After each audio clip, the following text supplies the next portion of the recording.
कहीं का ईंट कहीं का रोड़ा, भानुमति जी ने कुनवा जोड़ा। ये 7-7 दल के सतरंगी पार्टी क्या करेगी? कोई अपने वादे पे खड़ा है क्या? कुश ने लव को इतने दिनों तक ढोया और जब कुश की बारी आई तो तेजस्वी जी को नीतीश कुमार ने आगे करके कुश समाज के साथ जो धोखा किया है, इसका बदला कुश समाज आने वाले दिनों में ज़रूर लेगा नीतीश कुमार के अच्छा साथ। प गलत जगह पर जा कर के बैठना, ये बहुत जल्द उनको इस बात का एहसास हो गया और मैं तो पहले ही कह दिया था, वो तो एक कटाक्ष था कि आपको कुछ नहीं मिलने वाला है वहाँ। आप पुराने जगह पहले जहाँ थे, वहीं जाकर कुछ प्राप्त कर सकते हैं और जदयू को तो 2 भाग में बँटना ही है। ये नई बात थोड़े है। टूटबे करेगा जदयू। सर आप लेकिन हम समझते हैं कि उपेंद्र जी का जो राजनीतिक ऑरा है, वो व्यक्तिगत रूप से आज अगर सीएम से हट जाए नीतीश कुमार, तो नीतीश कुमार जी से बहुत बड़ा है, इसमें कोई किंतु और परंतु। तो ये जो उछल-कूद है, उसको समेट करके राजनीतिक स्थिरता ला करके अगर जीवन में काम करेंगे, तो हम समझते हैं कि निश्चित रूप से वो अच्छा कर सकते हैं। है, नीतीश जी की पार्टी बचेगी क्या? आप लिख कर रख लीजिए, लोकसभा चुनाव कहीं संभल भी जाए तो संभल जाए, विधानसभा चुनाव में ये पार्टी जदयू नाम की कोई पार्टी नहीं रहेगी। जदयू द्वारा तो इन लोगों की चर्चा करना बेकार है, 7 नहीं 70 दल मिल कर के भी रैली कर ले।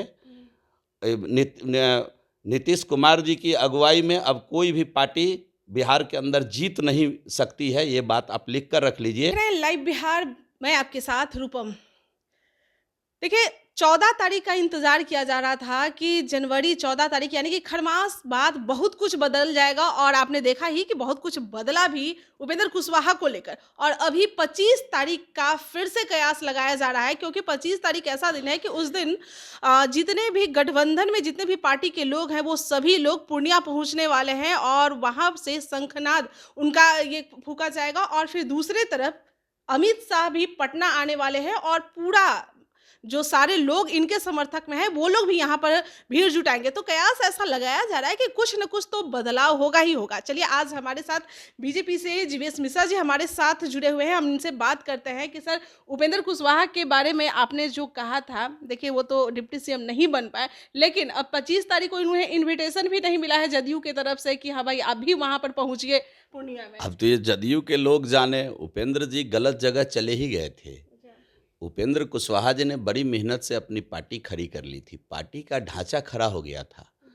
अब 2020 के चुनाव में सीटें आई, सीटें नहीं आई, ये एक अलग वजह हो सकता है।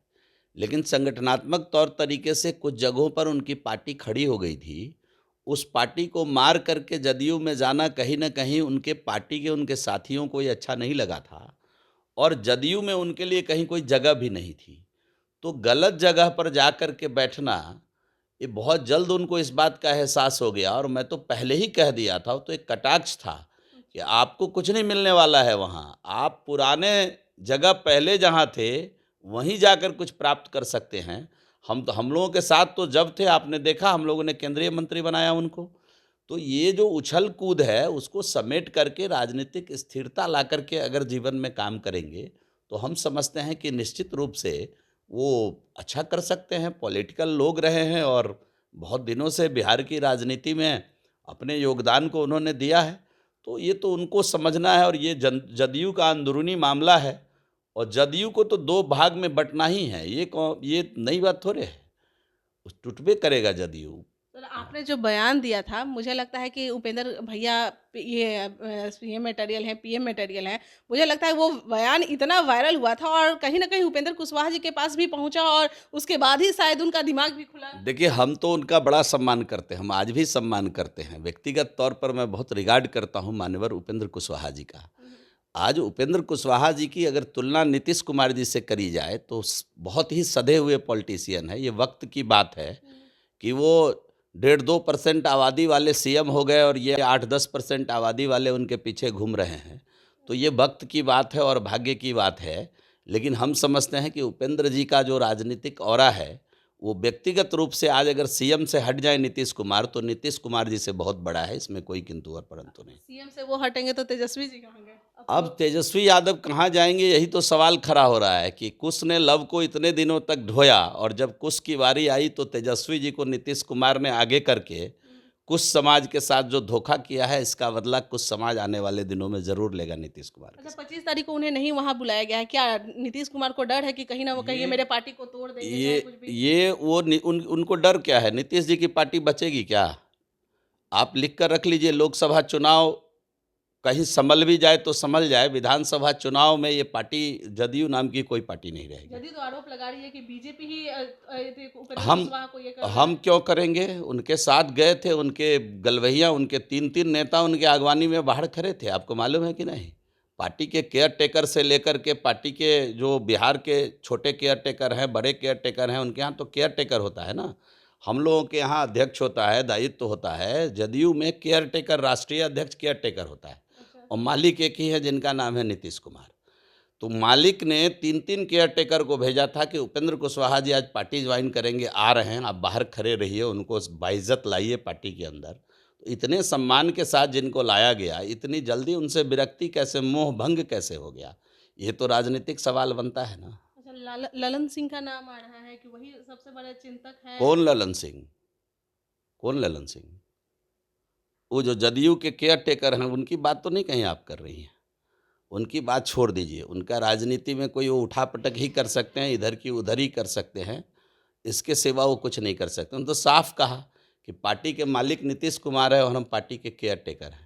तो जो केयर टेकर हो राजनीति में, वो केयर टेकर में ही उनकी भूमिका रहने दीजिए, इससे ज़्यादा उनकी चर्चा मत करिए। अच्छा, 25 तारीख को यहाँ पर अमित शाह भी ये बड़े पैमाने से पे आप लोग यहाँ पे भीड़ जुटा रहे हैं और उधर पूर्णिया में महागठबंधन। बड़े पैमाना और छोटा पैमाना क्या होता है मुझे मालूम नहीं है, लेकिन यहाँ बापू सभागार में, ज्ञान भवन बापू सभागार में एक बड़ा कार्यक्रम, किसानों का कार्यक्रम है। सहजानंद सरस्वती जी की जयंती समारोह मनाने का कार्यक्रम है और हम समझते हैं कि जो शुद्ध रूप से इसमें किसान परिवार के लोग, किसानों का जुटाव वहाँ होगा, तो इसको बड़ा कार्यक्रम, किसान सहजानंद सरस्वती जी की जयंती तो अपने आप में बड़ा कार्यक्रम है। वो किसान नेता थे और उन्होंने कहा था, वो देश के स्वतंत्रता में भी शामिल हुए और स्वतंत्रता आंदोलन में भी शामिल हुए, बड़े नेता थे और उन्होंने कहा था कि रोटी भगवान है और रोटी पैदा करने वाला किसान भगवान से बढ़कर है। 25 तारीख को उधर सीमांचल में भी वो लोग जुट रहे हैं महागठबंधन अब में। उनको जुटने दीजिए ना, कहीं का ईंट कहीं का रोरा, भानुमती जी ने कुनवा जोड़ा। ये 7-7 दल के सतरंगी पार्टी क्या करेगी? कोई अपने वादे पे खड़ा है क्या? कांग्रेस पार्टी ने 2020 के चुनावी घोषणा पत्र में कहा, जब मैं सरकार में आऊँगा तो किसानों का ऋण माफ़ कर दूंगा। कर दिया क्या? कांग्रेस के किसी नेता से सुने हैं क्या मंत्रिपरिषद के अंदर, मंत्रिमंडल के अंदर या सदन में कोई बात कहते हुए कि किसानों का ऋण माफ़ करना होगा? किसी ने एक दिन भी दबाव बनाया है क्या नीतीश कुमार के ऊपर कि आप मेरे एजेंडा पर चलिए, हमारा चुनावी घोषणा पत्र था? तो जो आदमी वादा करके भूलता हो, वैसी पार्टी और रैली करके क्या कर लेगी? और आपको नहीं मालूम है सीपीआई सीपीएमएल वाले लोगों ने क्या कहा था? बाहर गरीबों की हिमायती रखते हैं और 20,000 कुत्तों पर खर्च करते हैं और गरीब आदमी को देखना पसंद नहीं करते हैं सीपीआई सीपीएमएल के लोग। और आप समझ लीजिए कि उन्होंने वादा किया था कि रसोइया दीदी का हम परमानेंट करेंगे। अभी तक एक बार बात उठाया है क्या सदन के अंदर? वो तो सरकार में भी नहीं है, शामिल हैं, बाहर से समर्थन कर रहे हैं, फिर भी अपनी बात नहीं मनवा पा रहे हैं। एक बार उन्होंने कहा है क्या? उनके चुनावी घोषणा पत्र में ये बात था। राजद के लोग को अपनी चुनावी घोषणा पत्र तो दबा कर बैठे हैं कि नीतीश जी को धक्का मार के जब बाहर करेंगे तब अपने चुनावी घोषणा पत्र को लागू करेंगे। उनकी चालाकी चतुराई तो समझ में आ रही है, लेकिन कांग्रेस पार्टी, सीपीआई सीपीएमएल के लोग ये क्या कर रहे हैं? बिरहन लल्ला की भूमिका में बैठे हुए हैं सरकार में। तो इन लोगों की चर्चा करना बेकार है। 7 नहीं 70 दल मिल करके भी रैली कर ले। नीतीश कुमार जी की अगुवाई में अब कोई भी पार्टी बिहार के अंदर जीत नहीं सकती है, ये बात आप लिख कर रख लीजिए। और जहाँ तक लोकसभा का चुनाव है तो देश के सर्वप्रिय, मनप्रिय, जनप्रिय, लोकप्रिय, अति प्रिय नेता है नरेंद्र मोदी। दुनिया के सर्वाधिक लोकप्रिय नेता है नरेंद्र मोदी। ऐसा नेता हमारे पास है, उसके नेतृत्व में बिहार की 40 की 40 सीट हम जीतेंगे। तो आपने सुना जीवेश मिश्रा जी हमारे साथ जुड़े हुए थे और जो 25 तारीख का ऐलान किया जा रहा है उस पे ये कह रहे हैं कि चाहे कुछ भी हो जाए, 7 पार्टी हो या 70 पार्टी हो, सब मिलकर क्यों ना कितना भी दम लगा ले, लेकिन जीत हमारी ही होगी। चलिए अभी के लिए इतना ही। बने रहे लाइव बिहार के साथ। धन्यवाद। लाइव बिहार यूट्यूब पर सब्सक्राइब और फेसबुक पर लाइक जरूर करें।